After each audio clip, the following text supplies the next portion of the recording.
Hello, everyone. Good afternoon, good morning, good evening. Welcome back to week 3 of McMedHack's workshop. I'm going to start immediately on the introduction of today so we don't lose any time.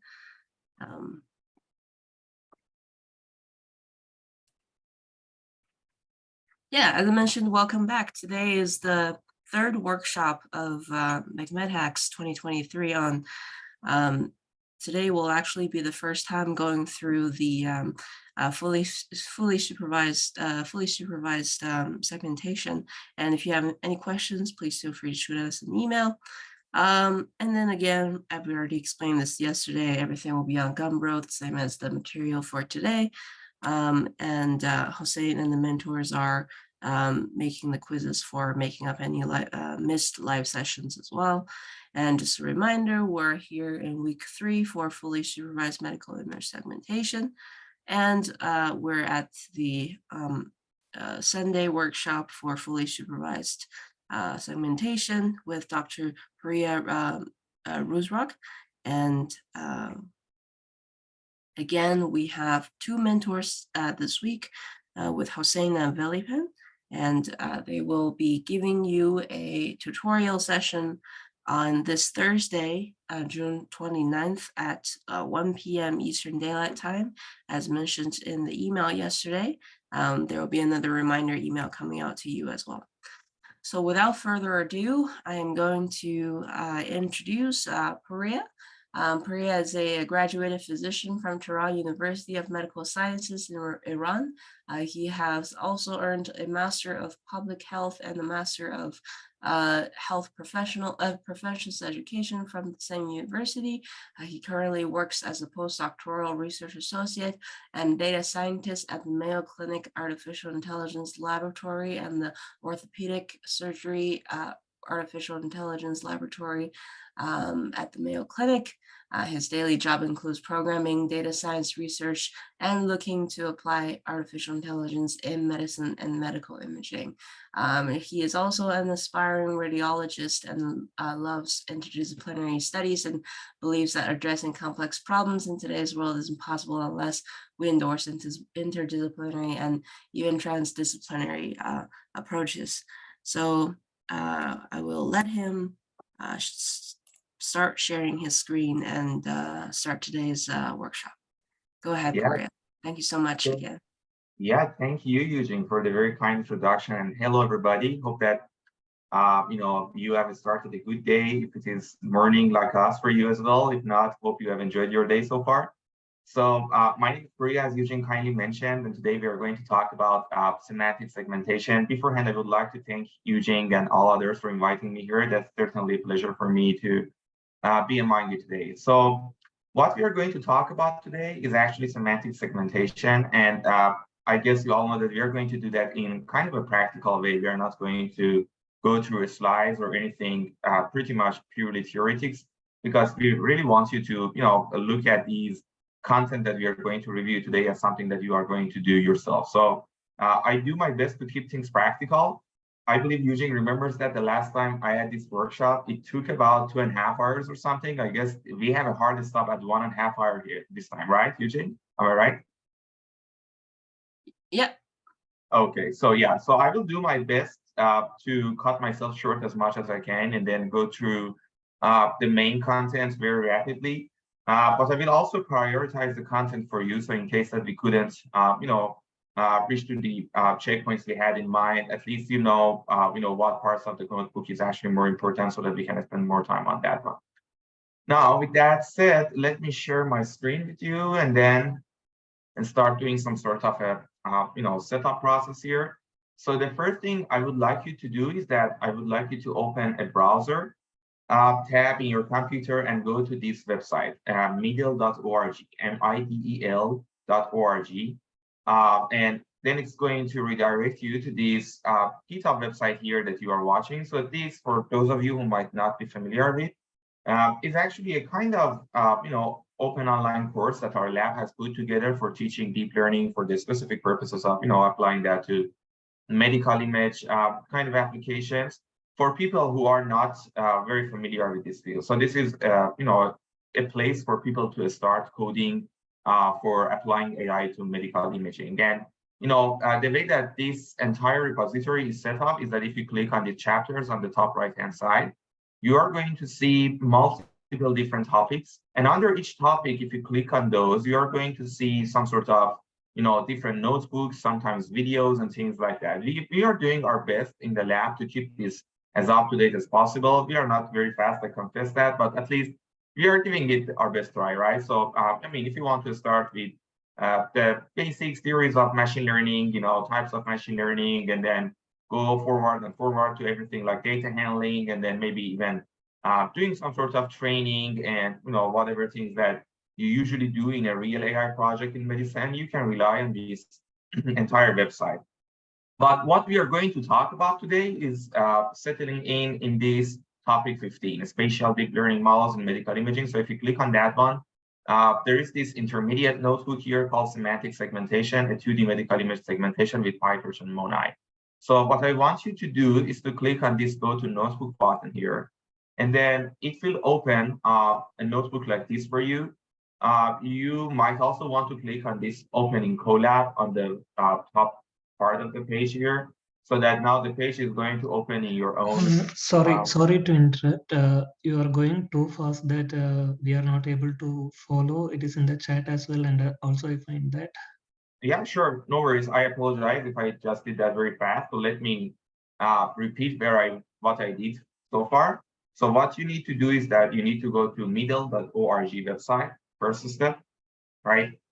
Then click on this chapters button on the top part of the screen. Then scroll down to this topic 15, spatial deep learning models in medical imaging. When you click on that, a couple of different options are going to show up. And then I would like you to click on this semantic segmentation, a 2D medical image segmentation with PyTorch and MONAI, right?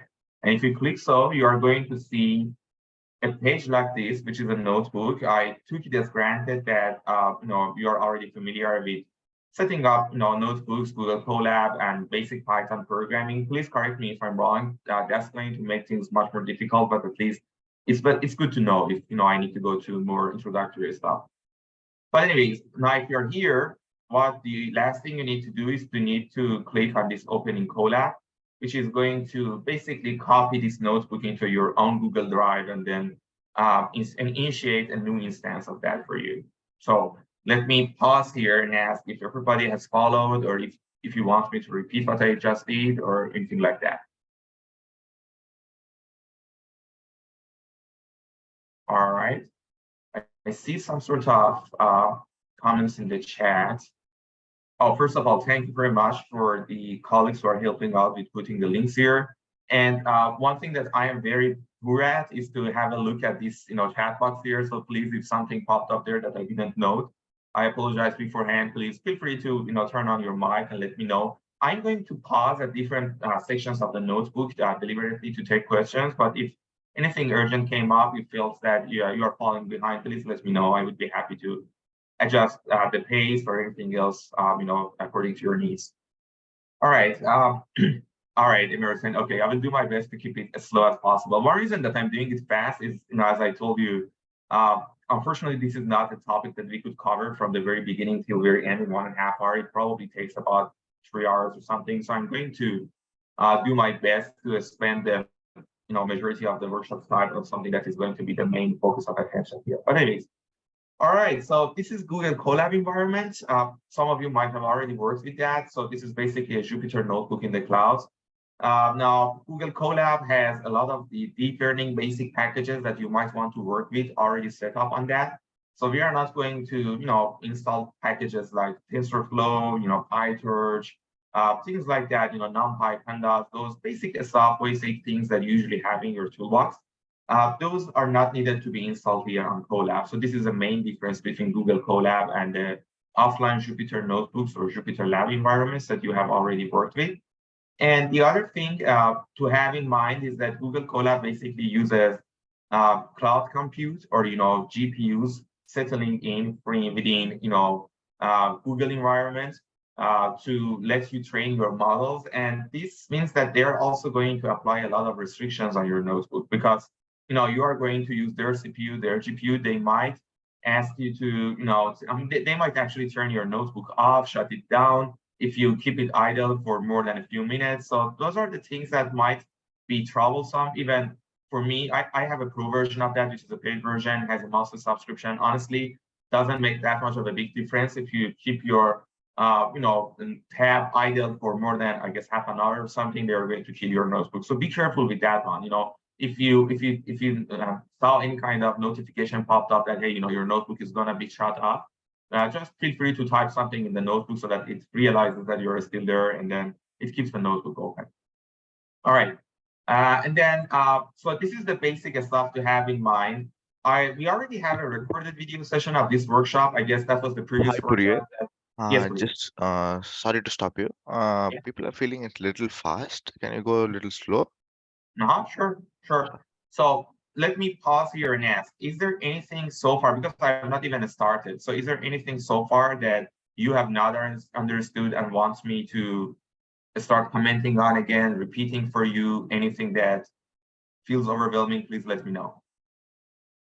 Yeah, Prith, it's over an hour and a half, but it helps with the understanding. It's okay. Okay. Yeah. So one thing, Eugene, I guess, so please correct me if I'm wrong. So do I need to go through basic stuff like reviewing Colab, Python programming, a deep learning pipeline, or should I take it as granted that people are already familiar with deep learning and, for example, training a classifier or something? Yeah, so this is the first time people have, at least in this year's McMed Hacks, that people have been through the full pipeline of doing image segmentation. But Okay. familiar with the basic pipeline of PyTorch. But this is the first medical imaging segmentation pipeline. Sure. Okay. So the other thing is that but familiar with Google Colab.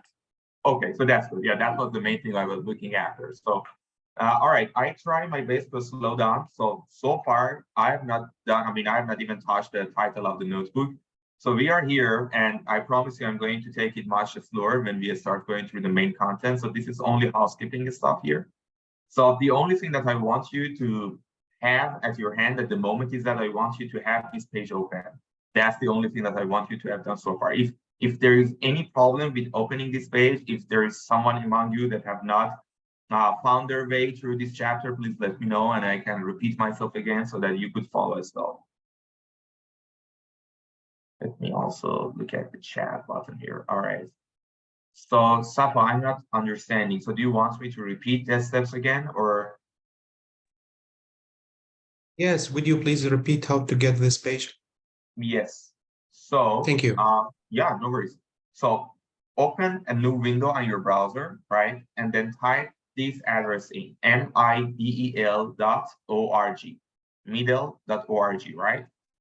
You go to this web page, you are going to see this screen, okay? Now on the top right-hand side, there is going to be a chapters button, right? If you click on that one, you are going to see a list of different topics show up for you. So these are the topics that this website has already covered. So similar to the notebook that we are going to talk about today, you are going to find a lot of other topics settling down in this educational resource here.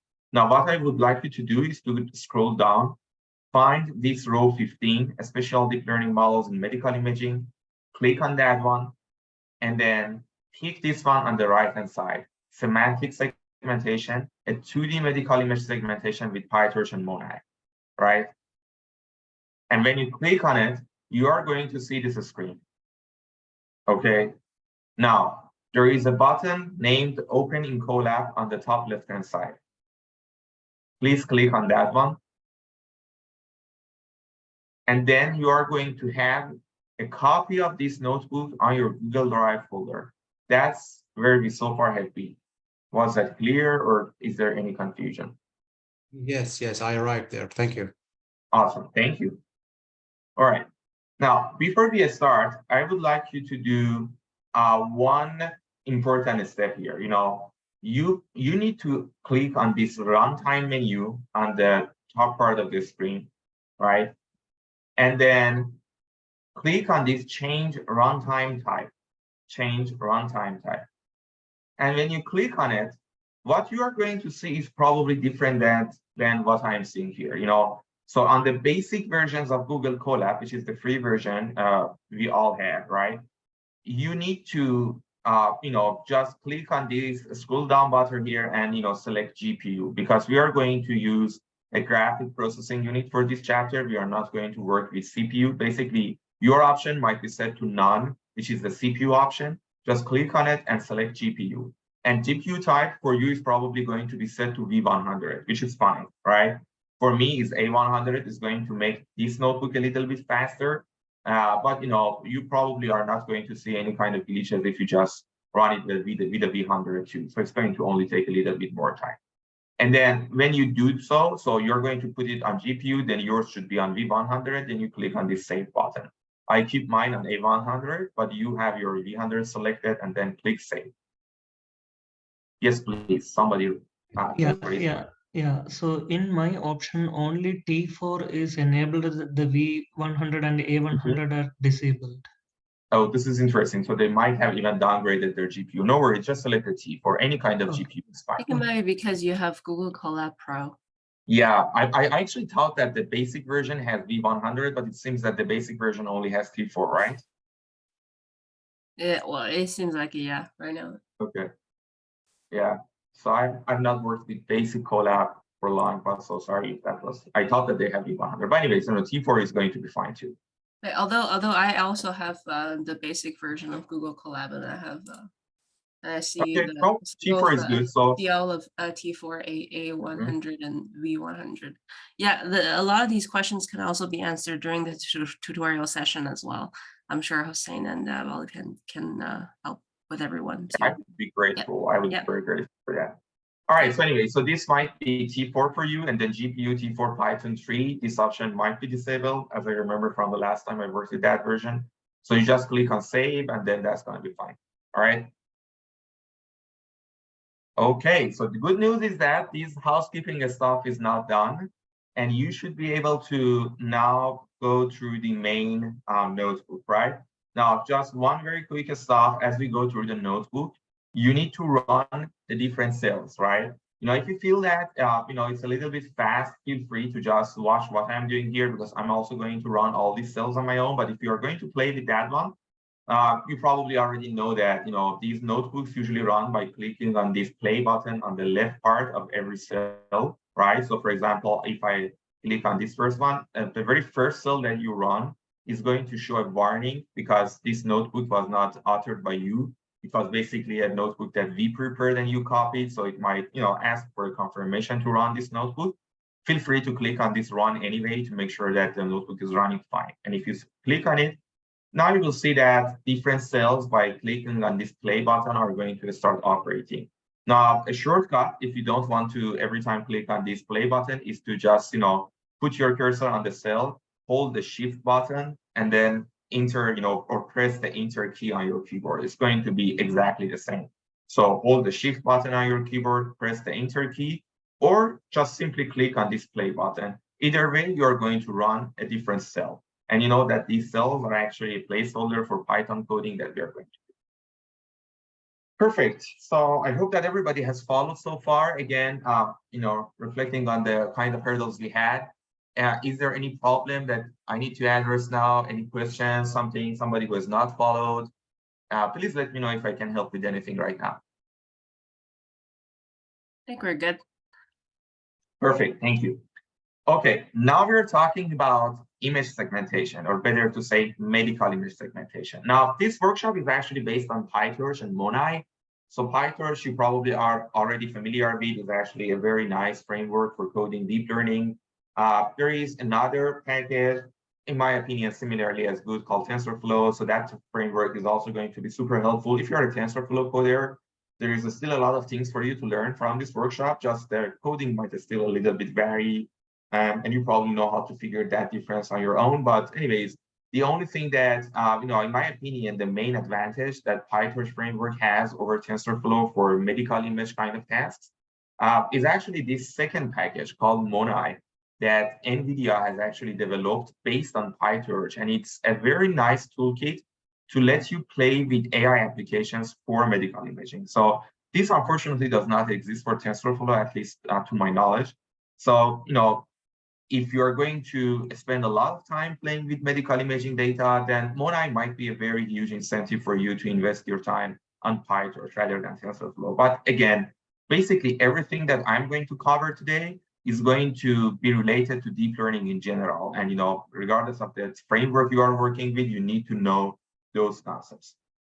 Now, let's talk about image segmentation itself. So again, let me see if I can open the outline of the workshop for you. So here you go. You see that in Colab, you have this nice functionality that if you click on this table of contents here on the left-hand side, where my mouse is currently settling, you can see the titles of the notebook. So here is the roadmap that we are going to cover as much of it as we could today. Now, image segmentation is, this notebook basically is covering the entire pipeline from the very beginning till the very end, from collecting data to applying your model on some sort of unseen data. So it's going to be a huge notebook put together, a huge set of concepts put together in a single notebook. But I'm going to spend the majority of my time for, and that's the checkpoint that I will feel personally satisfied. If we could cover that, even if we could not cover the entire notebook, is those sections of the notebook that deals with data, because this is very important, right? This is what sets apart working on medical data from working on non-medical data. For example, all those tutorials that you could see on Kaggle, that you could see on GitHub, Medium, whatever portals that usually deal with non-medical kind of domains, training and evaluation is not going to be that much different. But even model loss metric, not that much different. But data collection, EDA, data splitting, and transformation, there are nuances there that are unique to medical imaging world, and basically they need to be understood by people who are going to do this job. Otherwise, we are going to have models that look like to be working fine, but in reality, you basically are just messing everything up. So that's one thing to have in mind. I still see a couple of questions in the chat. So Eugene, I would be grateful if you felt that there is anything that I should personally read or understand. Please let me know. I keep going forward, not checking the chat box, but please let me know if I should pause anywhere. Yeah, absolutely. Our mentors are also answering the questions in the chat. Very kind of you. Very kind of all the moderators. Thank you very much. Yeah. All right, so image segmentation, guys. So let's start talking about image segmentation itself.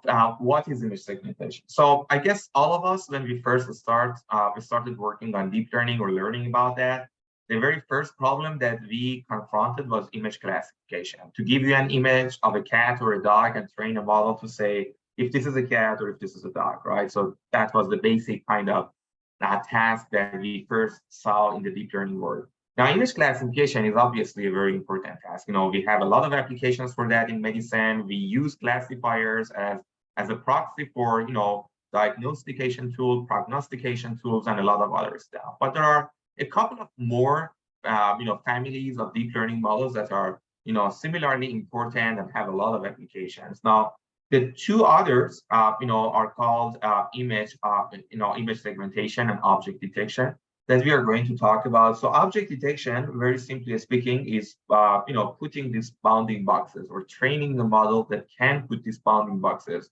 around any object of interest that you want your model to pick up, right? So say, for example, that we are training a model to detect an object like a dog in an image.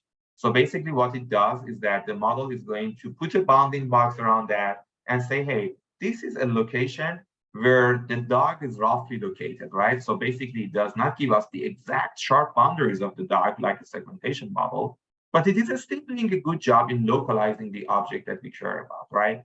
So object detection models are good models. They are usually very, very practical models. And the reason is that collecting data for training object detection models is not very hard, right?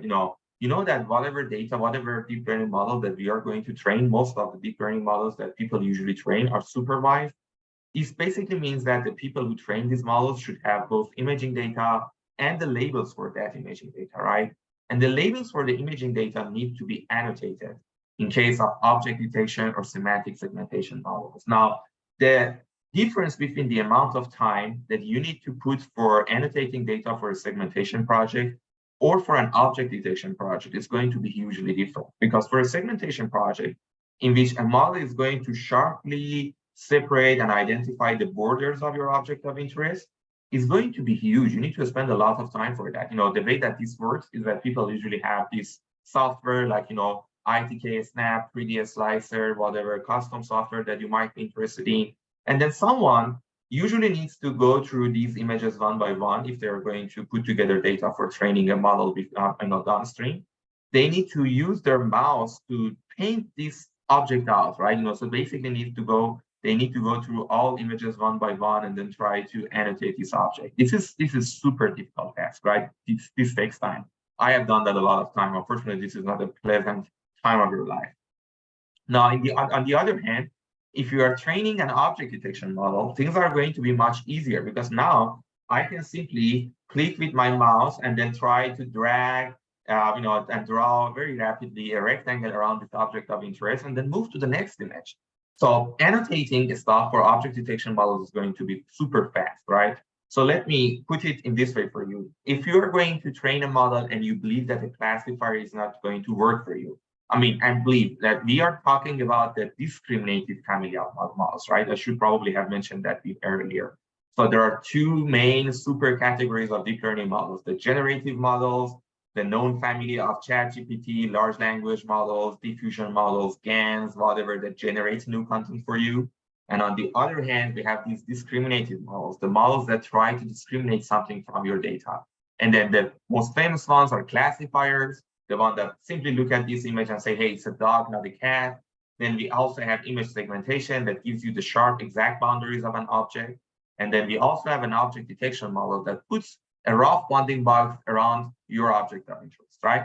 Now, what I was telling you was that whenever you want to train a discriminative model and you realize that image classifier is not going to work for you, you wanted to decide between an image segmentation and object detection, the important question you should ask yourself is that, do I really care about where exactly the boundaries of that object is? And if the answer is no, then definitely do an object detection model because it is going to be much more feasible, right? A lot of times you cannot do that. For example, say you are a pathologist and you are going to segment different cell lines in your pathology slides. Obviously, you need to know, for most applications, you need to know the exact location of the cells, the exact boundaries of the cells. Then go ahead with image segmentation. But if you don't care, if you, for example, are going to only count the number of cells in a slice, which we basically do not care about the exact boundaries, then go with an object detection. It's going to be 100 times faster to collect data for. So this was a quick introduction regarding image segmentation models. There are a lot of applications for image segmentation. I can talk about many of those applications off the top of my head. If you are, for example, in the radiology or radiotherapy industry, and if you want to, somehow apply some sort of radiotherapy beams on your patient's tumor. So the very first application of segmentation model is that a model like that is going to segment the exact boundaries of the tumor, and then some robotic devices could be adjusted to use that segmentation mask that your deep learning model has come up with, so that the beams of radiotherapy is not going to is not going to harm your healthy cells. So the beams are going to be sharply hit the target, the tumoral cells, and not the healthy cells. So this is one of the applications that is super familiar to neuroradiologists and people who usually deal with a lot of tumors in their patients. So applications are a lot. A lot of times people rely on image segmentation models to, to just simply come up with some sort of masks and then do some sort of image processing on those masks and receive other biomarkers of interest from their imaging data. Say, for example, you are an orthopedic surgeon, you are like, a neuroradiologist again, and you now care about the curve angle in your spine, in your patient's spine to understand if, for example, they have scoliosis or not. So basically, the way that a lot of people have done that, and there are a lot of papers like this in the literature, is that people usually train a segmentation model to segment each vertebra and then apply image processing techniques to find out, to draw those lines required for measuring the curve angle and then reporting out that angle automatically. So there are a lot of applications for segmentation models. Now, We already covered this basic stuff here. The only thing I did not mention so far is that we are going to work with a data set called Darwin. So this Darwin data set is actually a data set of about 6,000 chest x-rays that is available using this link in the Mendeley website. It's a public data set, and it's a good data set for a variety of reasons, because it will help me go through some of the things that usually happen in real projects too, and you need to be aware of for cleaning your data, because this might mess everything up if you cannot proceed with cleaning your data in an appropriate way. And then I also mentioned that I have actually summarized an entire pipeline in a single notebook for you. This is not how the real projects usually work. If you are a real coder, if you have already done something serious in this field, you probably already know that we usually have multiple script files. We usually do not use notebooks that often, at least as often as you might see in these internet-based tutorials, because we usually work with simple Python files. I personally only work with data handling stuff on notebooks, and everything else is set up in Python files, and then you usually have a Git, a repository somewhere that you push and pull from. So please, if you're going through this notebook, don't assume that every time that you want to train a model, you're going to have a single notebook that takes care of everything. This is not best practice. So just a heads up beforehand for those of you who might want to replicate this in real practice. But the content is going to be super similar. You basically just need to divide this notebook into multiple Python scripts, and then feel free to play with those. All right, so I see a couple of items popped up. Masood, yes, middle.org. No, the Medil, no, it's going to be midel.org. So you are mispronouncing that. Yes, thank you. All right, so here, what you need to do is that I'm going to do some sort of basic things here in the notebook to set up the working environment. So as I told you, you could click on this play button here. The first cell here is going to install the Monai package on Google Colab. And please note that this is the only package that I'm going to install. I'm not installing PyTorch. I'm not installing NumPy. I'm not installing Matplotlib. Everything else is already set up.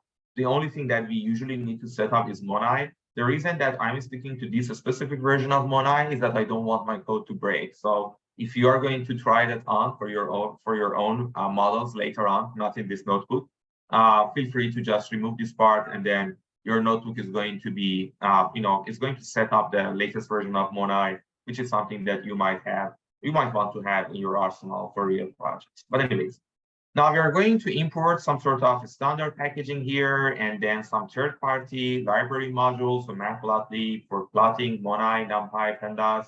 Again, Seaborn for plotting, scikit-image, and scikit-learn. We are going to talk about those if we have time today. And then obviously Torch and Torch summary and some other stuff. Now, the following cell is going to download the data for you. And look that I'm downloading that using the gdown command from the Mendeley link, so from the folder in my own Google Drive. The reason is that downloading data in Google Colab could be quite a headache if you have already tried that one. So the last time we ran this workshop, I believe we downloaded everything from, or we actually cloned everything from a GitHub repository. Unfortunately, that option broke. So now we are going to download it from Google Drive. So just click on that. Depending on how fast your internet is, the data might take about a few seconds to a few minutes to download. It's about 2 gigabytes roughly. So not very heavy, but it still might be troublesome for those of you who do not possess no stable internet connection.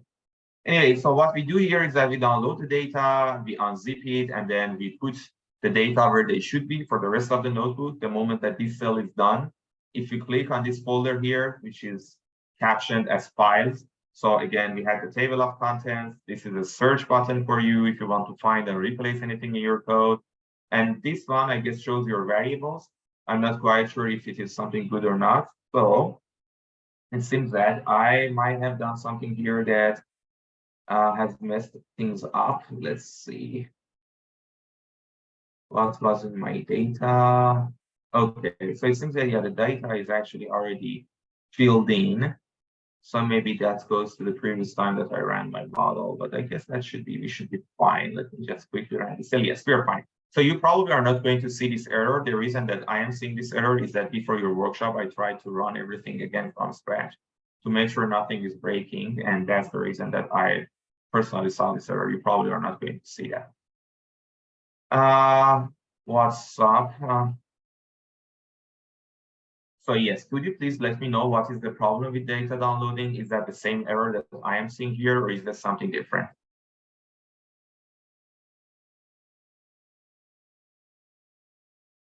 The same. All right. So that's weird because I could run the notebook basically a few minutes late before. So let me do something else. So I'm going to close all of these. And I'm going to go through the beginning one more time and make sure that everything works fine. And this time I'm going to copy this to Drive from here. To work. Let's see if that works out. I'm going to make sure that it is running from my own Google Drive. So let me start running this one again. I hope my runtime is, yes, it is in a good place.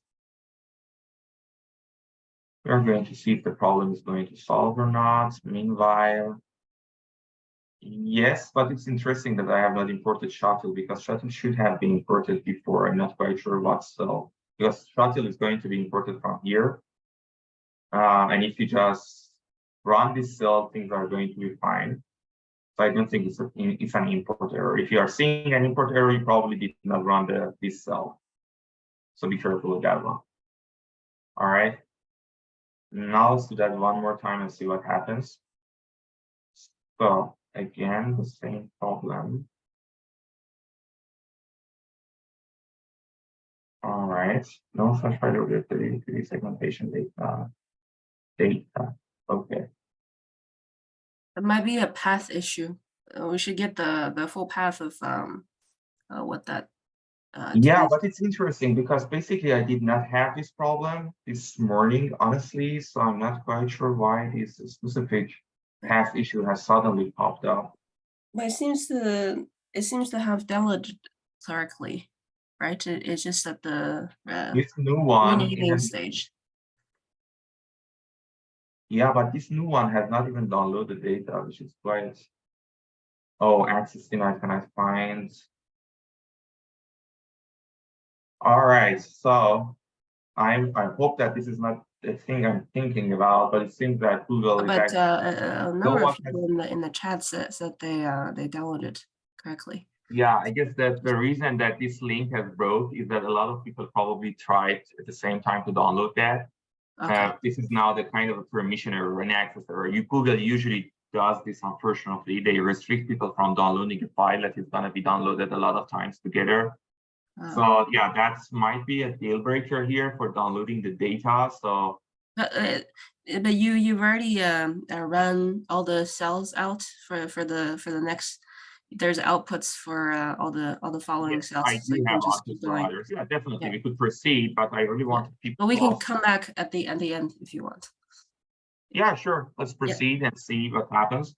I have the next cells run, so you could feel free to follow. Just don't run the cells, because if you run the cells, probably every output is going to also be gone. So I'm trying to figure that out. I will ask a colleague to look into this one and see if there is a problem that is happening here or not. But anyways, if you wanted later on to check the correct version of the notebook, just go simply to that middle.org. We will make sure to have a better solution for downloading the data there, so that you could possibly play with the data yourself. Anyways, so when you download the data, the first thing that you want to do is that you want to take a look at it, because every time that we download data from somewhere, in public repositories, things might be quite different than what we usually expect, right? Now, what I do in this cell is that I try to put together two different lists, one from my masks and one from my images. So don't forget that every time that you are going to train a deep learning model, you are going to have two separate sets of data on which your model needs to be trained. One is your imaging, and the second one is your mask. So both of these are quite important, right? So because you want your model to look at the mask that you already have collected and then be able to replicate those masks and try to come up with a formula for generating those masks automatically. Now here, what I have done is that I have printed the number of images I have, about 6,000, one sample image name, I'm just looking at the name of the file here, and then with the same image, I'm looking at the mask for that, right? So it seems that the names for the image and mask are the same, but they are settling down in different folders here. Now, when you do so, let me also, all right. Now, when you do so, the next thing that you need to do is that, and this is a very important difference between medical domains and non-medical domains. You need to understand how many patients you have in your data. In other words, you want to understand what images belong to what patients, because some patients might have more than one image in your data. And why is that important? I'm going to tell you a little bit upfront, but basically, if you do not know what images belong to what patients, you might end up with a model that is basically cheating during training and pretending that it has learned a lot, but honestly, it doesn't have learned anything, right? So it's important to know what images belong to what patients, because we are going to use this information later on. Now, here I'm seeing that I have about 3,600 patients. So it seems that, you know, by looking at the path, so you see here that I am trying my best to, you know, broke the path. So if you look at this full file name here, you know, you might see that there are some cases here. There are some parts of that that might look like a patient number. For example, here, this one looked like a patient ID to me. I'm trying to, you know, break that up as much as I can and then come up with the unique number of patients that I can find. And then if I print some of those patient IDs, you see things like that. You know, most of these patient IDs are, you know, person 417, person 373. So obviously, patient IDs on a public data set are de-identified. But the problem here is that some of the patient IDs are very weird. You know, you look at these, some of those look like that. Some even do not look to me as patient IDs. They look to be, again, some sort of file names. So it's quite a messy data set. You know, you have patient IDs for some people, and you do not have patient IDs for a lot of other people, right? So this is a red flag. This is something that you should be very, very careful with. Whenever something like that happens, the first step you want to do is that you want to just talk with your you know, data owners, with the people who have actually put together the data, and ask them, hey, can you clarify what patient ID belongs, you know, what images belong to what patient IDs? And if you do not have access to that option, if you cannot talk with the data owners, then I'm very unfortunate to tell you that, you know, the safe and unfortunately painful way to follow is to get rid of all that imaging data that do not have patient IDs. Now, you might wonder, well, data is gold. We are not going to lose data. Why should I lose data? I agree. But believe me, the risk of playing with data that is not identified, you know, you do not know where it belongs, you do not know what hospital the data comes from. I don't care about the patient identification itself, right? I don't really want to know if, you know, this image belongs to Mr. X or Mrs. Y or whatever. What I care about is that I want to make sure that I know how can I trace back every single image to the institute in which it had been captured. I don't want the image to come from a source that is unknown to me, because if it is, then it might have come from everywhere, and it might have come from whatever quality. And then the deep learning model is going to be really negatively impacted by such kind of flaws in your data handling pipeline. Now let's look at some, again, questions here. So, okay, I see that people are taking care of the questions, so thank you very much. Now let's go ahead and take a closer look at the data. Now, one way that we usually look at the data we download from the internet is that, you know, we try to put everything, you know, this is my own preference and a lot of other people in our lab's preference, that we usually try to put whatever data we have from our, you know, imaging available, put in a pandas data frame, you know, put it in a tabular format, because it is going to make things much simpler. You know, when you look at that kind of data, you are going to have a lot of less confusion understanding what your data is really about. So here, what I have done is that I have relied on those lists that I already put together, and using some sort of pandas coding, I put together a table like this one that has every image pass on the second column, every mask pass on the third column, and, you know, this mask belongs to the image adjacent to that, so it's not going to be random allocation. And then for each image and mask, I also have printed out the patient identifier that I could find from the entire data, right? So I couldn't find patient identifiers from many of the data, but for for that portion of the data, which I could find patient identifiers, I already put them here. So I have about 3,900 images, 4,000 images that have, known patient identifiers. The rest did not have it. And I honestly just got rid of that. And the reason I did so was that I really didn't want to play with data for which I don't know the person or the patient that the image belongs to. So this if here, this if statement here is basically going to take care of that condition. If you do not find the person in the name that I found as the identifier, this basically means that this data is not going to be clarified to me. So I'm going to put that aside. Now, this usually brings you to the end of data collection phase. So, when you collect data for your project, what we usually expect to happen is that we usually want you to have, your imaging downloaded on your server somewhere, setting up. You looked at your imaging. The imaging looked like to be what they should be. You also have a pandas data frame put together. A lot of times, these data sets that you work with, these public data sets come up with CSV files. Within their folders. So you basically do not even need to do this. But in our case, the imaging we downloaded basically did not have this kind of data in them. So what we did instead was that we put together the data frame ourselves. Now I pause here before starting EDA to ask you to turn on your mic and ask questions if you have anything that I need to clarify.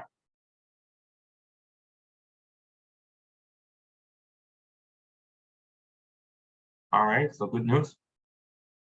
Now let's proceed. Okay, there is an important phase, there is an important step whenever we want to do a deep learning project, specifically in medical domains, not only a segmentation project, whatever project, generation, classification, object detection. And that is called data analysis or exploratory data analysis. People usually refer to that as EDA. This is a very common term. If you go to Kaggle website, you see a lot of people talking about EDA. Usually those competitions, when they start, one of the, I guess half of the first notebooks that usually show up in the first month are going to be EDA. And what EDA means is that people are just trying to understand the data at hand. They try to understand what data they have downloaded, what are the different properties of that data, and then whatever decisions that they need to make about that data, what model to train on the data, how to train, hyperparameters, data splitting, most importantly, things like that are almost always based on the primary EDA you have done. If you do not do EDA, then what happens is that you are going to make a lot of blind decisions down the road when you are training your models. And this is something very, very risky to do, right? Now, you might wonder, what do we usually do in an EDA pipeline? Suppose we have our data, we have our data frame. What aspects of the data should we investigate? Is that, does it suffice if we only go through the files we have, look at their naming, make sure that, for example, those patient identifiers are in place, or are there more important stuff that we should consider? Now, I actually put together several steps for you, things that comes to my mind, at least as the most important things that you need to look at when doing an EDA. But honestly, EDA is actually a per project decision. So it's not like that these steps that I have put here are going to be exactly what you need for your own project. I'm just trying to, walk you through some sort of thinking that you need to do for your own problem. And then if you apply this kind of thinking to your own problem, you might come up with more questions to ask about your data and then do the coding to answer those questions. Now, the first thing that comes to my mind, if I wanted to do a 2D segmentation project like this one that we are looking at, I wanted to know the number of images per patient I had, because, imagine a very funny scenario in which you have, 1,000 images from one patient or two patients, and then very few images, one or two images for the other. So that basically means that a lot of your data is coming from specific patients. And this means that if you do not care about that problem, you might end up with a model that is going to do a very weird performance, probably very good for a couple of patients and maybe not very reliable for others. Now, this is a funny scenario, but even in reality, a lot of time you wonder what the distribution of your imaging data is according to your patient. So what I have done here is that I have relied on the data frame that I put together earlier, and then going through some NumPy coding. This np.unique basically looks at this column, patient column here, looks at the number of unique patient IDs that we have there, and then it also returns the counts for them. And then I also rely on matplotlib to visualize that. So I take it as granted that you already know how to code with matplotlib, numpy, and stuff like that. So I'm not going to explain every single line here. Is going to take at least 24 hours, but feel free to play with that. And nowadays the ChatGPT and stuff is very easy to understand how commands work. But anytime, at the end, you're going to end up with a chart like that, with a plot like that, right? So you have number of images per patient on your x-axis and number of patients on your y-axis. So basically, you are saying that, hey, I have, for example, I say, now one thing that I guess is wrong here is that these two axes should have been swapped. So we should have number of images per patient here and the number of patients here. So sorry for this mistake. This is probably I guess if I run that, things are going to mess up, but just these two axes should have been swapped. What it is showing is that, for example, we have, let's say, or maybe I'm wrong. No, let's see. Now we have, no, actually, the plot is okay. Sorry, my mistake here. I actually got confused for a second. We have about 600 patients with only one imaging data, maybe 500 with two imaging data. And then as we go forward, so this plot was okay. As we go forward, we have, very few images with more than 10 imaging data, almost no patients with more than 20 imaging or more than, 25 or 30, maybe one patient with 31 or 32 images, right? So again, I apologize for the mistake I made. I thought that this plot is actually mistaken, but it's not. The plot is correct. So what you're seeing here is that the number of patients based on the number of imaging. So for example, if you look at the number of patients with 5 available imaging in your data, you probably have about 50 of those. Because I made a mistake here, I just pause here to ask if I have confusion for anybody. I need to further clarify that, or if that okay, if that is okay for everyone.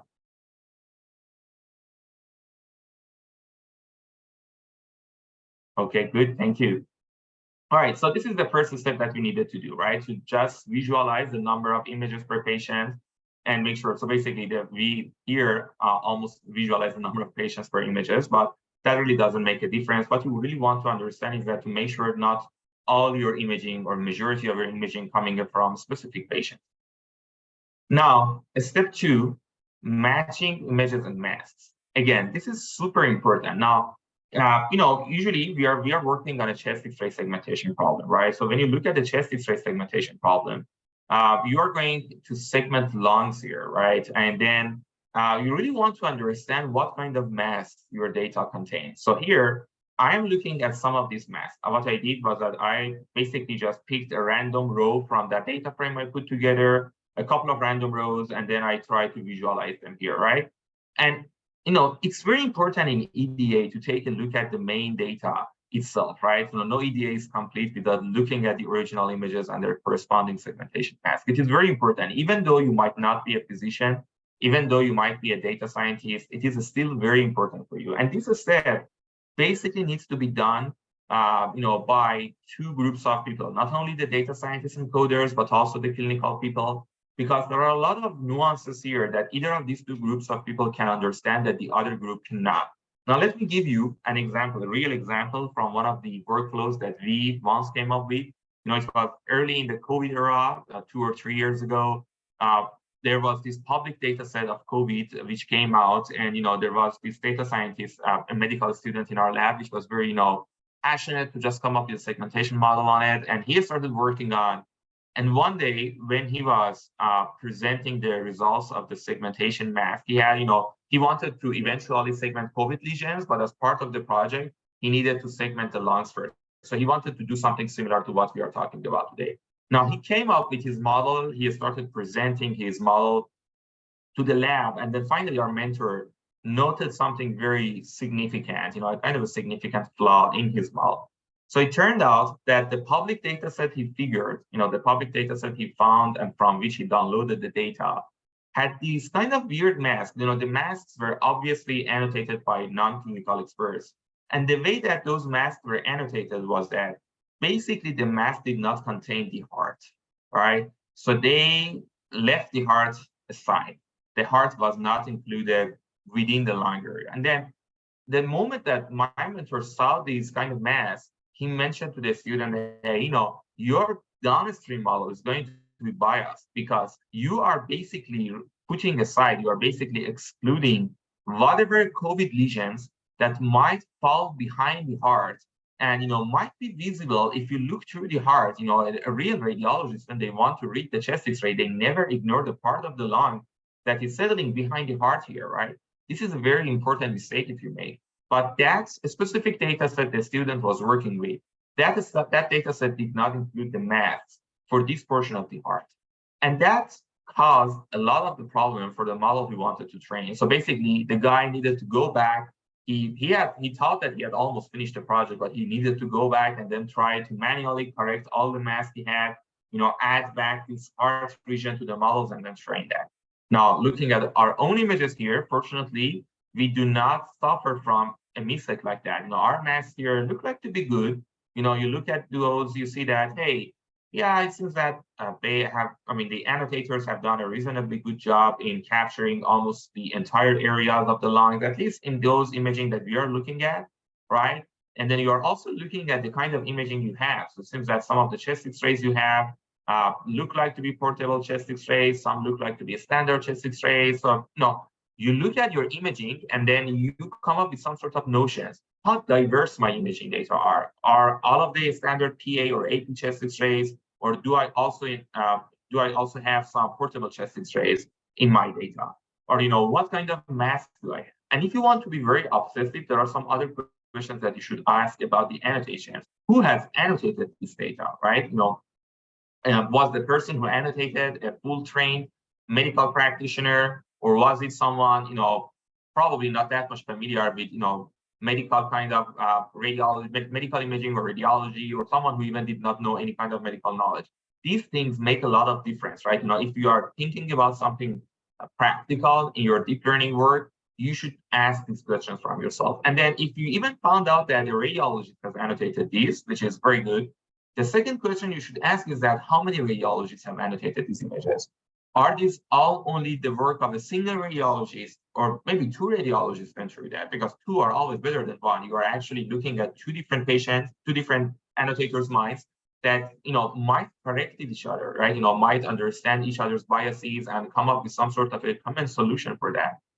But a lot of times, papers report that two annotators annotated data, but those two annotators did not necessarily look at each other's work. They basically one of them annotated half of the data in a specific way, the other annotated the remaining half in another way. And believe me, this might look like a very funny scenario, but this happens to us a lot of time. These clinical departments here usually give us data. They have split the task between 10 residents. Nobody has supervised the residents. The residents, each of them thought the problem is going to be something specific. And then at the end of the day, when the data comes to us, we look at the data, the annotations look like quite different. You cannot report any kind of inter-rater reliability for the problem. You cannot think of any, even if you imagine yourself as the model, you will be confused, right? Just imagine a model that needs to learn something based on very different sets of annotations. The model is not going to have a good performance. So, long story short, it is very important to take a look at your imaging data and ask your experts to also have a look at your imaging data. This is super, super important. Now, the other thing, I'm going to stop at the end of the EDA phase again to take questions. So if you have anything to ask or something that is not pretty much clarified to you so far, please have your question. I'm going to get back to you. Now, the other thing that you are going to ask yourself for a segmentation project, specifically, again, if your segmentation mask is coming from somewhere public, is to look at the unique values your mask contains, right? It is very important, guys. When you go through a segmentation project, the mask usually is set up like that. So if you have, for example, one object of interest, for example, these two lungs in your images, and we do not consider these two lungs as separate objects, right? Just say that we have a lung area, a single object, and then whatever that is not lung, which is going to be the background, right? In this scenario, you usually want the pixel values of your mask to be 0 in those regions that do not belong to the lungs, and to be 1 or whatever number, but all the same, right? Either all of them to be had to have the value of 1, or maybe either all of them to have the value of 512 or 2 or whatever. But the best practice is to have your background to be set to 0 and then your masks to be set to 1. And you want to check that out. And the reason that you want to check that out is that a lot of times this isn't the case. Now here, in this specific project, if you run the codes that I have put here and try to visualize the unique pixel values in one of your masks, you are going to see this very weird set of different values that you see here, right? Now, as I mentioned earlier, all our imaging data and all our mask data are 512 pixels by 512 pixels, right? So this is very easy to visualize, and this is also one of the most fundamental things you need to do in EDA. You need to understand the size of your imaging data, right? So I printed out one of those, and the mask looked like to be 512 by 512. In other words, the mask is single channel. The mask is single channel, which tells me I should not expect an RGB image here. This is going to be a single channel. So again, I should expect to see all pixel values to be 0, except for the line areas, which should have a pixel value of 1. But then what has happened here, that when I'm printing the pixel values of this mask, I'm seeing this many of unique values in the mask. Now let me pause here and ask you a question. Anyone here who might be willing to let me know of the reason that this phenomena might have happened?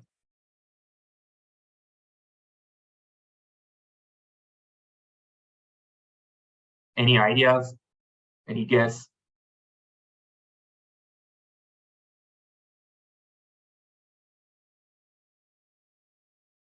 So I see one comment popped out. So Marcia is saying grayscale, which I couldn't understand what you mean, Marcia. So please clarify that one. Anybody else? Any guesses? Something else. Scaling, yes, Mustafa. Yeah, exactly. What has happened is that, a lot of times these files, these imaging data that comes out of the scanner devices, I saw that one of the, colleagues here was talking about DICOMs to the attendees in the chat, so you probably already heard about that. The output of these scanner devices are usually in the format of DICOM files. Now, DICOM files are a specific format, say imaging format for medical imaging data.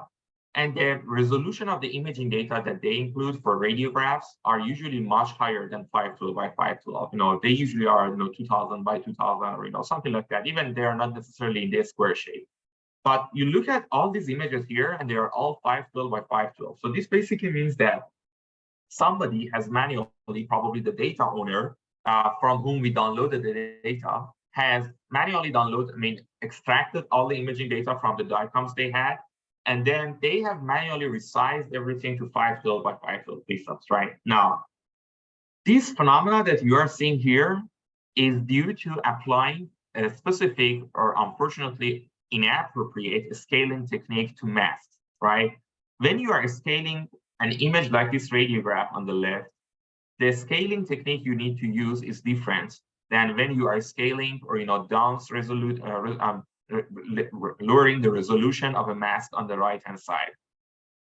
The interpolation technique is going to be different. So for this one, for example, a bilinear or a bicubic interpolation is going to do the job. So if you are a little bit into the image processing world, you probably have heard the word interpolation. If you have not heard about that, don't worry.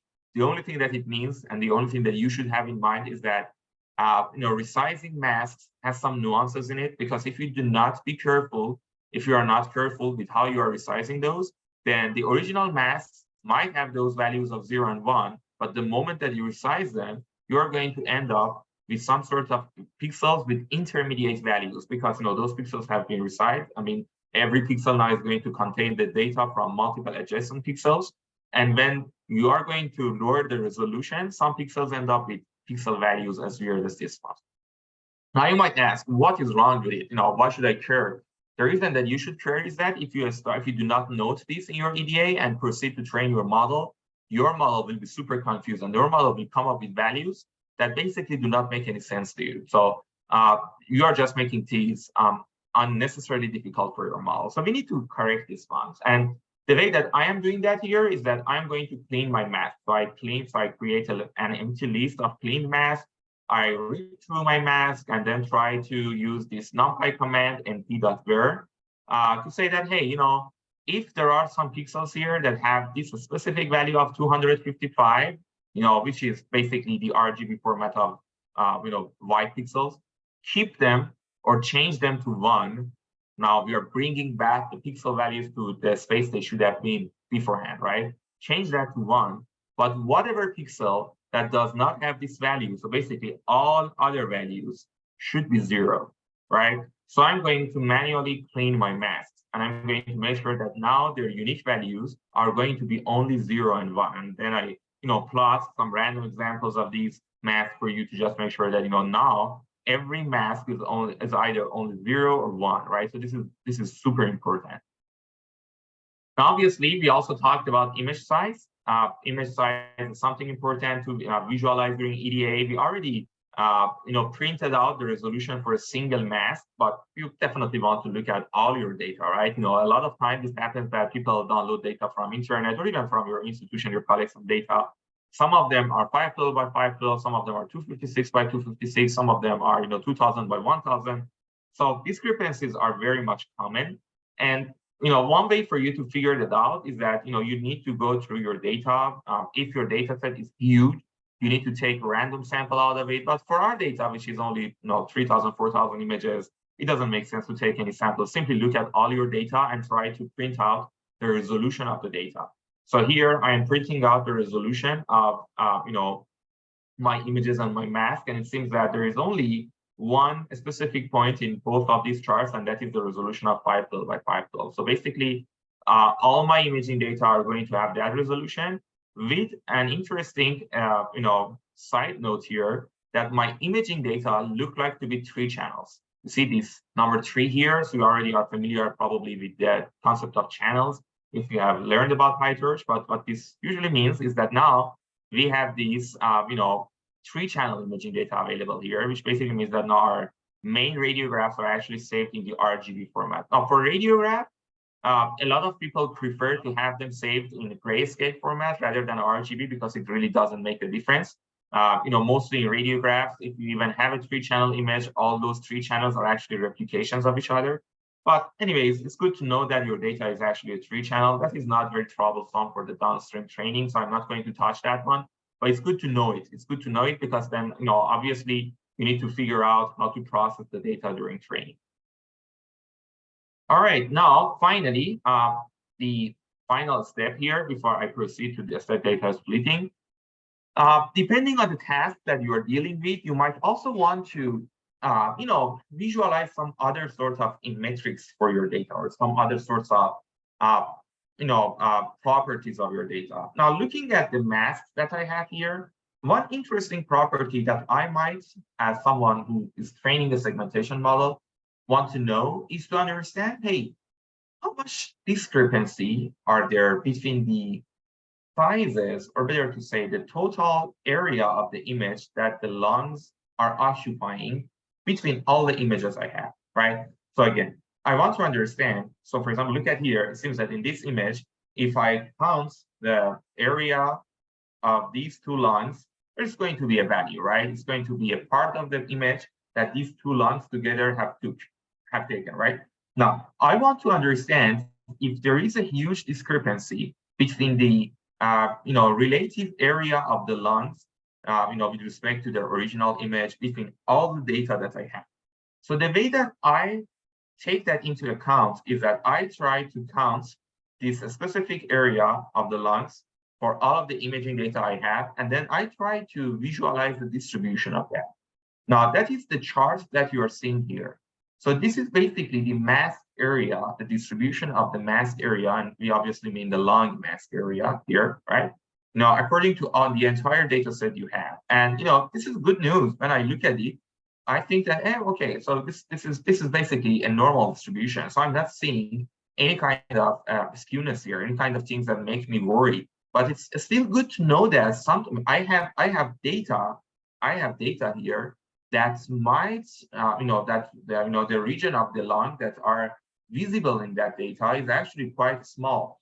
And, the reason that I am worried about this, and, I might want to investigate that further. I have not done this in this notebook, but let me tell you something. If it was a real project for me, I would definitely go and look at those.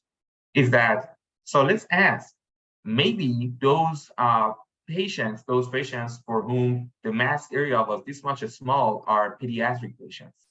Maybe the patients are not like normal patients. Maybe those patients have some sort of pneumonia in their lungs. And those people who actually annotate the data were not familiar with the concept of pneumonia. So they mistakenly only segmented the area of the lung which did not have any lesion. And you might laugh at these kind of mistakes, but they happen a lot of times. They are very much common, very, very much common, right? Specifically when you see that some people who are not medical experts go through this kind of annotation tasks that look like to be easy, but have a lot of nuances behind the scene.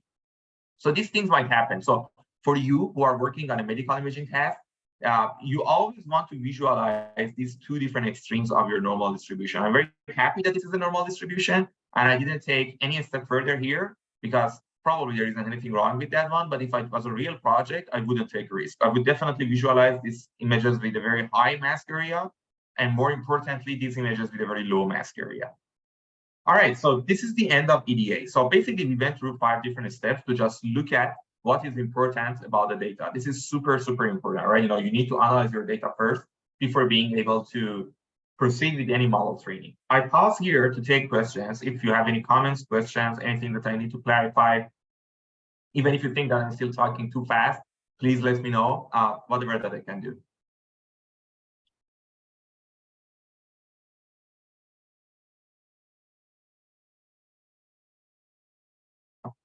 All right, so either I discouraged and made everyone disappointed here, or at least we're on track so far. Thank you very much, Amir. It's very kind of you. Okay, so let's proceed. Now, data splitting. You have your data, you have cleaned your data, usually after EDA, you clean your data. I personally clean my data during the EDA process, so I didn't, discriminate these 2 steps from each other. But for example, what we did with the mask, change the values to 0 and 1, it's kind of a data cleaning, right? So EDA and data cleaning usually happen at the same time, unless in some exceptions. But when you are done with that step, the next thing that you need to think about is that, hey, how am I going to split my data? This is very important, right? Because you want to train a deep learning model. You usually train it on a set of data, you call it training set, and then you usually validate that on another set of data. Sometimes you have a separate test set. Some people have other kind of pipelines for splitting their data. You might have heard the names of cross-validation, nested cross-validation, and even some custom setups are out there in the literature that people could apply to their own problems. But the famous ones are actually the simple training validation split or training validation test split. These are actually quite common, right? Now, for the sake of this demo project here, I'm going to just do a simple train validation split. In reality, you want to at least do a training validation test split. And the idea here is that the set that you are going to validate your model on, tune your hyperparameters according to, is going to be different from the test bed that you are going to eventually test your model against, right? You don't want to touch the data in your test set until the very, very, very end, right? So this is the best practice. If you want to avoid cross-validation or other stuff, at least do this one. But for the sake of this demo project, I'm going to only stick to a simple training validation split. And even if it's not optimal, the point that I'm going to let you know at the moment is actually more important than even this entire discussion on what splitting a schema you should follow, right? Beforehand, let me make sure if nobody has asked me. All right, can you explain what the mask area covers again and why we need to look at the distribution? Sure. So the mask area is actually the area of the image that is occupied by the lungs. So basically, it's the sum of these 2 areas here, the sum that the lung on the right-hand side has actually occupied on the image and the area that the lung on the left-hand side has occupied, right? So we sum this together and we call it mask area. The reason that it is important to visualize it is that sometimes you might see some masks that have, very surprisingly, a small mask area in them. And, you should look at those images. Sometimes those images come from chest X-rays that are different from your, total amount of chest X-rays. Maybe they come from some pediatric patients. Maybe they come from some patients with very serious lesions in their lungs, right? Like pneumonia and stuff. And maybe the annotator who annotated that line didn't know that they should also annotate those areas of the lungs that are filled with lesions. Maybe they made a mistake and only annotated part of the lung that was free of lesions. Again, this is something that happens, and I have seen instances of that. So please be careful with it. This is very important. All right, now back to the topic of splitting. So what we want to do, and so far, if you look at here, if you look at the pilot data frame we have, so on above, I basically added the mask area column to the previous data frame I had. So this is my data frame at the moment, the patient column, the image, the mask, and the mask area in pixels, right? Now, let's look at what we can do with this mask area. This is something important. Whenever you want to split your data between different sets, you should ask yourselves two questions. How am I going to group my data? And how am I going to stratify my splits? Because both of these questions are important. Now, what do I mean by grouping? What I mean by grouping is that, are there any criteria in your mind according to which you want the same, you want imaging that belong to the same group based on that criteria to fall within same fold, or maybe fall within same set, like training set or validation set? Let me tell you the other way around. Say we have 3 different images, right? In what scenarios do you want those 3 images to always be together? Not that, for example, one of them go to training, one go to validation, and one go to test. Are there any instances like that we should be careful about? Let me tell you something. There is only one very, very important grouping criteria that you should have in mind, regardless of the project that you are doing. You might want to consider more grouping criteria for some specific projects, but this one I'm going to tell you is going to be needed for whatever project that you're going to work on. And that's the patient ID. Do you remember all that explanations I made based on, we need to know the patients these images belong to? That was for this specific step, for the sake of splitting. Because if you do not split your data according to patient ID, if you let multiple imaging from one patient to go to different sets, then that is the introduction to your model cheating during training. So you train your model, the model shows you that, hey, everything is perfect. I'm learning how to segment the lungs. You look at your validation loss, your training loss, everything is reducing very nicely. But you then deploy your model for some real use cases and you realize that, wow, it's not even doing a reasonable job. What's wrong here? The wrongness comes back to this fact that you did not group your imaging based on their patient ID. So again, it is very important in whatever deep learning project you're working on, not only in the segmentation, but also in all other applications, right? To have all imaging data. And let me tell you something, even if you are working with 3D data, and if you, for example, are working on a 2D project, right, but on 3D data. So for example, maybe you are segmenting heart from a CT scan, not a radiograph. So you have multiple slices of a simple CT scan for a patient on your data. So basically, maybe the top slice and the bottom slice, those are not the same image, right? Those 2D images are 2 different images here, right? But they still belong to the same patient. And if you do not stick to this criteria I told you here, again, your model is going to cheat, right? This has happened to me personally. Please be careful of that one, right? All imaging data for the same patients always goes to the same set. For example, training set, either training set or either validation set. No, not that imaging data from the same patient goes to different sets. This is a very, very important criteria. And obviously, there is also the matter of stratification, which is not as critical as grouping here based on patient ID, but it's still something that might help your model. The way that I apply stratification to this certain notebook was that I actually, took that mask area variable that I computed in the previous cell, and I converted that to bean. I beanified that and said that, hey, I'm going to make 10 different beans out of these mask areas from the, you probably are familiar with the concept of beanifying. It basically means that, I'm going to group different mask areas together so that I make 10 different groups. So now I have 10 different groups of mask area. And what I wanted to do is that I wanted to have, different beans of mask area to be equally represented in different sets. So across training, validation, and test set.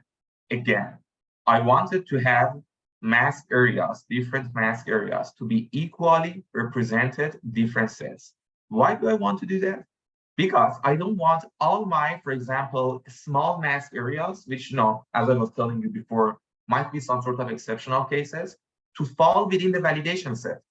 Because if that happens, then it means that my model is going to be trained on some data that it is not going, that actually, is not similar to the data it is going to see in the validation or test sets, right? I want the model to be trained on equal distribution of data. And I want to make that splitting as equal as I can, according to many of stratification factors that come to my mind, right? So that's the main reason that you stratify your data before splitting the data, right? The reason you do so is that you want to make sure that, hey, your model is going to do a reasonable job on the training set, but also on the validation and test set. So always be careful about grouping and be careful about the stratification. But more importantly, the grouping. This one can ruin everything, believe me. Now, I guess we are very much close to the end. So if you don't mind, I'm going to take questions at the end and then try to cover as much of this as I can. I'm already very happy to cover the EDA part and this splitting part, because these are the main things that are unique to this specific project. And then afterwards, we probably could go to the rest of the notebook if you want to understand that, but I try to cover as much as I can at the moment for you. All right, so what we did so far was that we actually split our data, we grouped our data, and then obviously you could always visualize your different sets after the split to make sure that the criteria you had in mind had been implemented. So for example, here you see that I am visualizing the distribution of the mask areas for the training and test set, and they are almost identical, right? They are overlapping to a very good extent, and this makes me happy. Now the model is not going to see a different portion of the data in training and another different portion of that in the test set. This is very important. And this other statement I put here, if you look at the code, it's just basically making sure that there is no common patients between the training and test set. Again, this is very important, right? We don't want this to happen.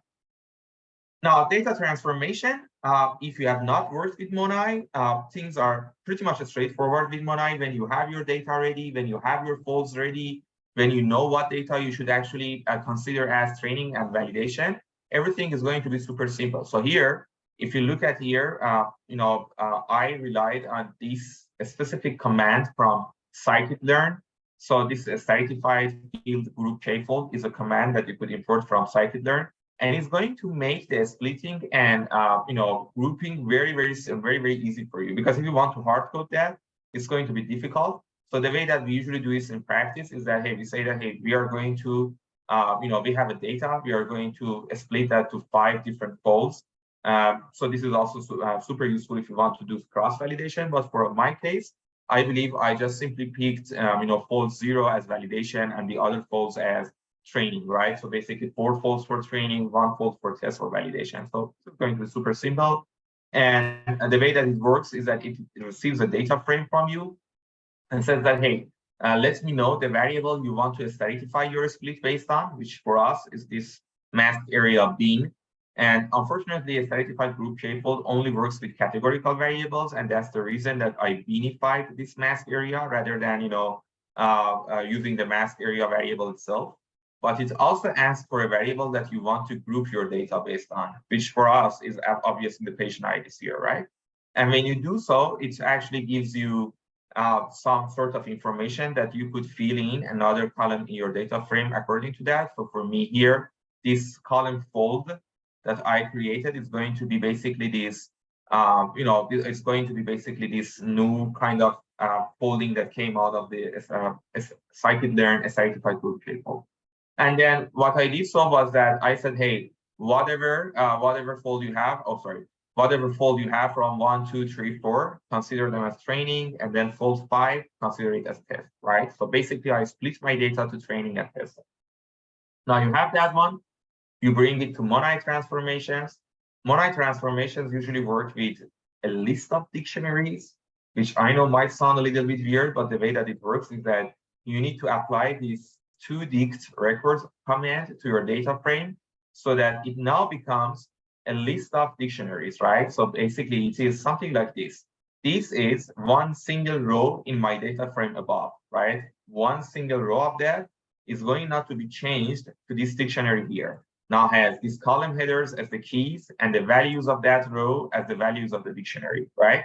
So when you do so, and you put everything together like that in a list, so every single row is going to be an element in your list. It gives me these two different lists, right? You know, one train data list, which is basically all the rows here with the set to train, and then a test data list, which is all rows there with the set to test, right? So basically now I have two different lists of dictionaries. And then Monai works like that. You basically need to apply some sort of transformations on it. I guess you should be already familiar with these ones because these are similar between the classification and segmentation. There is nothing here that we want to distinguish, except maybe these specific kind of commands that need some sort of interpolation modes for you. Be careful that the interpolation mode that I am using for rotating the images is bilinear, but for the mask, I am only using nearest, right? Or maybe for zooming in and zooming out, again, I'm just using nearest. For resizing, I'm just using nearest for the mask. Why am I doing that? Because if you remember that problem we had with the mask pixel values and the scaling, the problem appeared because people did not use the nearest interpolation when changing their mask. If you use bilinear for your mask too, then you are going to end up with the same problem that our data originally had. So be careful with what kind of interpolation you are putting there. And then, so you build your transformations. I try to wrap everything up here. You build your data loaders as simple. And then you definitely visualize batches of your data to make sure everything is actually set up as you want it to be. Here, this is our training set. So you see some sort of rotations as kind of augmentations that we put into the pipeline. And you just look at them, make sure everything is fine. Then you define your loss and models and stuff. You probably know that for segmentation models, we usually deal with a UNet model. A UNet model is actually a kind of a specific type of model architecture in deep learning that receives an input image, has an encoder which compresses the image to a very, very low resolution, and then brings it back to the original resolution. So the output of a UNet model is going to be an image. But obviously, the output for us is we set up the model so that it outputs a mask for us, right? So it receives an input image and then comes up through this encoder and decoder to generate a mask for us, right? So here is how you could define a model in Monai. So again, with Monai, things are going to be super simple. If you are a PyTorch coder, native PyTorch coder, you basically need to code everything from scratch yourself. But a lot of times people rely on libraries like Monai. If you want to also look at another very cool library for importing PyTorch models, also check this one called Team. This is also a very good library for having out-of-the-box models to play with. And here we are just using a simple UNet that has a backbone of efficient at V0. This is one of the not very state-of-the-art, but at least not outdated so far kind of architecture that we could put into this UNet. And basically what this all means is that you are just setting up your model, and then everything else is going to be, again, pure PyTorch. You just print your model to make sure that your model is whatever you want it to be. This Monai framework is actually quite reliable. So basically, you do not need to worry about your model that much. But again, if you're very obsessive, you want to look at your model, feel free to print it out. You obviously just put an input image into your model and put, to see that if the model is actually doing the job it should do. Here in my case, I'm putting together a random batch of images and a random batch of masks, and I'm feeding in the random batch of images to my model. The batch size was 8. And yes, the model is actually putting together some sort of, mask for me. I resize my images to 128 by 128 because Colab has a lot of restricts. And then I did something funny here for you. This is maybe something cool to note before wrapping up. So even though I learned the weights of the model from ImageNet, the model was not trained, right? So I did something funny here. I said, let's predict using this untrained model and see how it is going to segment along for me. And as you can see here, basically, it doesn't know anything, right? It's still very interesting that it is picking up some feature maps here, probably from the pre-training on ImageNet it had, but it is not doing the job I wanted it to do, right? So we basically need to proceed with the training. We do the training using a specific loss function called dice loss. which is again, in practice, very easy to import from Monai. You just say, hey, from Monai, the loss set, the dice cross entropy loss or dice loss, import that loss function. The way that it works is basically by looking at the ground truth mask you already have and the mask that the model predicted, and computes the overlap between the two and divides that by the union of those two masks. So it's very simple and similar to intersection over union if you already know about that mathematical metric, something like that. It's a very nice loss function. So you do not, this one that I have implemented here also incorporates cross entropy. So it's kind of a it's kind of a stronger loss function than simple dice, but simple dice almost always does a good job too. So everything like that one, again, the same dice function that we used as loss function could also be used as a metric. Guess what? Monai is awesome. So it also gives you a one-line definition of a metric.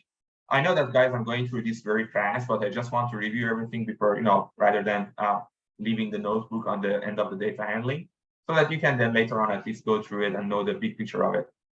So we define the same metric as last year, again, using Monai, check that using some sort of dummy data here.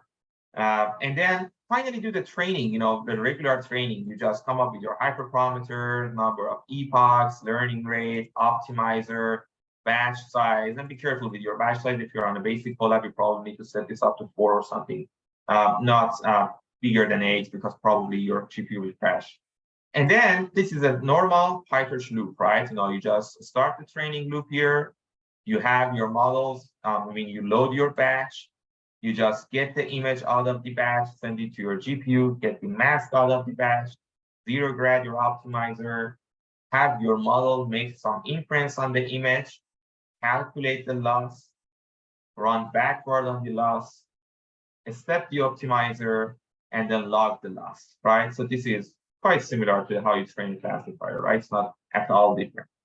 And then you do the same thing for your validation loop. Obviously, you do not optimize your optimizer there, but you still log your metrics. And then you could, run your entire training and see how the results would be. And obviously, you could just proceed and plot the loss curves here. So here I am looking at my training loss curve, my validation loss curve, and then your metrics, which, as I mentioned, the loss was based on dice and cross entropy. The metric was dice alone. So what you're seeing here is that the model is doing a good job in, learning the data. Obviously the validation metric starts a little bit better than where the training metric started, because the first validation happens at the end of the first epoch of training. So the model has already learned something. And if you look at it, what this basically means that, there is a 0.96 overlap between the mask that your model has generated and between the mask that your ground truth data had, which is not something very bad. Obviously, you should not be very optimistic about your model, because our ground truth masks were huge. Long masks are very huge. So these metrics should not fool you. But it also tells me that the model is doing a reasonable job, at least for the sake of this demo project here. And then, like any other PyTorch model, you could, when you have your weights trained, you have it somewhere, you save your weights during the training somewhere on your disk, and then you could simply just call the model architecture from Monai again, this time load the model with your trained weights, send it to CUDA, put it in the evaluation phase, and then apply it for inference. And then finally, what you will end up with is that you see here that we have these images from our test set, and then the ground truth segmentation for them, and then what the model has actually segmented, which looks like to me quite nice. Now, if you look at these, costophrenic angles here, it seems that the model has done a poor job in segmenting those angles, or maybe some costocardiac angles here too. But basically, the model is doing a good job. Now, from this point on, you will start the fine-tuning process, going back to your data, making sure that, your masks are good. For example, for these specific angles, if they are not good enough, you're going to annotate them again, come back, retrain your model, reshape your model, make sure that they are as good as you want them to be, right? But anyways, this actually makes the model what it should be. One last thing to mention is that most of the time when you train a segmentation model, you do not train a segmentation model for its own sake. You usually use the segmentation model to do something with it, right? No. Here, most of the time in chest X-rays, people who train long segmentation models use that for cropping the image, right? So here is what you should really do with your model if you have a good working model, right? You have your original images. Now you have a model that segments the image and gives you these masks. And you remember that these masks had values of 1 in the long area and values of 0 in all other regions, right? So basically, if you just simply multiply these two images on each other, the original image and the mask, you're going to 0, except those pixels in the long area that are now showing the original long here, right? So this is the final application that you might expect your model to do for you. But anyways, this brings me to the end of this workshop. Again, a couple of apologies first for the problems we had with downloading the data. I guess that's something unfortunate that I honestly didn't expect happen on side of Google. We will correct this and put the corrected notebook in the middle website. And second, for all the hurdles you had for starting the workshop, and if I went some too fast anywhere, sorry for that. Hope you actually found something useful in this workshop. And also, I personally wanted to go through all these steps after data handling in details too. But again, probably people here could confirm that, the last time we did so, it took about 2.5-hour workshop. So what I really wanted you to understand was this data collection phase and data handling stuff, because this is the main difference between a real segmentation project, non-medical and a medical. So that one, at least I'm happy that we could go through all the cells in detail. But for the other parts, model, loss, metric, training, evaluation, feel free to read the notebook. We also have a full recorded video session of this workshop. That's the 2.5-hour workshop that we went through the last time. So if you want to look at everything in more details on your own pace, feel free to check that out too. And that's it. I stop here to take any questions, comments, anything, and let me know, please. Great. Thank you so much, Faria. I guess we're open for questions now. We have a few in the chat, but everyone's been very collaborative and and thank you very much answering for each all other's who questions. helped with the chat. I really appreciate that. We have a few wonderful mentors here, and Awesome. Thank you. Let's see. If you have any more questions, feel free to unmute or ask chat. Yeah. Thank you guys for all the kind words you're putting in the chat. Thank you very much. Yeah, Greg just had a just wanted to double check his understanding of what a mask is, but I think the answer is very good. How does stratified group k-fold ensure the training and testing set have similar distributions of the mask area? So this is a cross-validation question. Yes. So basically, I'm very happy that I can give you this answer, that this is the scikit-learn package that takes care of that, right? So what it does is that, let me find it, should be somewhere around, yeah, here we go. So this stratified group k-fold, if you go to the top of the notebook, is imported from, here we go. You see here, from scikit-learn, the model selection, import the stratified group k-fold. So it's a very tested out and very solid tool to use on. Beforehand, I guess I got familiar with this last year. Before that, I needed to hard code my certification and grouping, and that was quite a headache. But nowadays, the only thing that you need to have before applying this functionality here is to have a data frame like what we had here, the patient column, image column, mask column, and you also have this mask area, which is the variable that you want to stratify based on, and obviously the patient column is the variable you want to group based on. One nuance was, if you remember, was to make sure that the variables that you want to stratify your split on based on should be categorical. So that's the reason that I vinified this mask area column here. Unfortunately, this comment does not work with quantitative variables like that one. Now, when you do so, the way that the command works is that you first instantiate the class of a stratified group k-fold. So you define one instance of that. This CV here is actually an instance of this class. You just need to give it the number of splits you want. Again, this is usually used for cross-validation. So if you, for example, want to do 5-fold cross-validation, it's going to be exactly an split equal to 5. 10-fold, just set it to 10. But if you want to do a simple train test validation split, no worries. Just have it split your data into 5 different sets and then merge 4 of those sets and say, hey, this is going to be my training set. And the remaining set is going to be my test set, for example, or validation set or whatever, right? And then the way that it works is that it usually works with a for loop. So you just say that, hey, I'm going to put the for loop here, and I'm going to give you my data loader, and then you just call this method of the CV instance. You say that, hey, please receive this data frame from me. And this is the variable, this is the column in the data frame that you need to stratify the data based on. And this is the column of the data frame that you need to group based on, right? So I guess the keywords for that are going to be group by, I think so, I'm not quite sure, and then stratify by.